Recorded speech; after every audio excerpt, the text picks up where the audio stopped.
మళ్ళీ టర్న్ అంటే మనకు తెలవాలి ఎలక్ట్రీషియన్కి. టర్న్ అంటే మీరు తెలియదు సార్, 1000 ఏది 1000 కిలోలని టన్ అని అంటారు, అంతే కదా.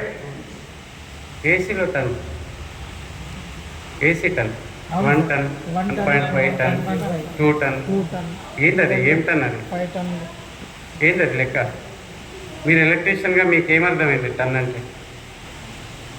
మీరు ఎలక్ట్రికల్ పని చేస్తూ ఉన్నారు, కస్టమర్ మెల్లగా ఏం చేసిందంటే, బాబు నేను ఒక ఏసీ ఫిట్ చేయాలనుకుంటున్నా, నా రూమ్ సైజ్ ఇది, నా రూమ్ సైజు 16x16, ఏం ఏసీ ఏమంటారు అని మిమ్మల్ని అడిగాడు అనుకో, ఎలక్ట్రీషియన్ తెలియాలా తెలియకూడదు?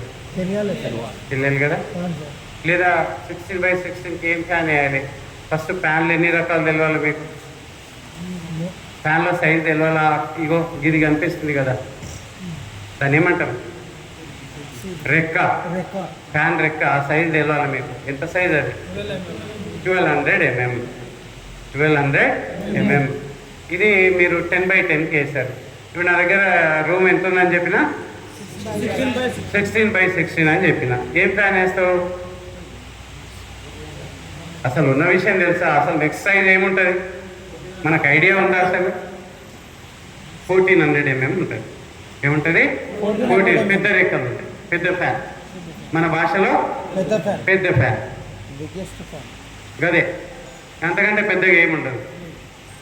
సో ఇంకోటి చిన్నగా ఉంటుంది, కిచెన్లోనూ అక్కడ ఉంటుంది, అదేంటి ఎంత? 600 mm. సో ఆ విధంగా మీకు సైజులు తెలియాలి, బస్ మీకు సైజులు తెలియాలి, స్పెసిఫికేషన్ తెలియాలి, చాలా తెలియాలి ఎలక్ట్రీషియన్కి.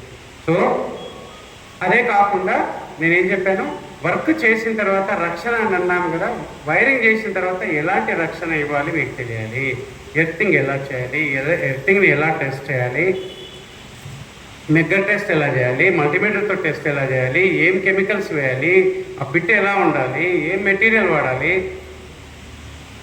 ఇవన్నీ తెలియాలి. అది రక్షణ, ఇంటికి రక్షణ ఇచ్చింది. సో ఈయననే ఎవరు? ఎలక్ట్రీషియన్. అర్థమైందా?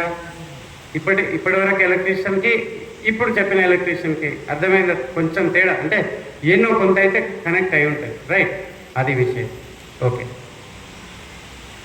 డేంజర్స్ ఆఫ్ ఎలక్ట్రిసిటీ నేను చెప్పాను ఆల్రెడీ, మీకు తెలియాలి పని చేస్తున్నప్పుడు. ఇప్పుడు ఇవాళ రేపు ఏమవుతుంది, అందరూ సర్టిఫైడ్ ఎలక్ట్రీషియన్స్ అంటున్నారు. ఎంతమంది వైర్మెన్స్ ఉన్నారు చేయకండి? వైర్మెన్స్, ఎలక్ట్రికల్ ఇన్స్పెక్టర్ ద్వారా సర్టిఫికేట్ తీసుకున్న వాళ్ళు ఎంతమంది ఉన్నారు? వైర్మెన్.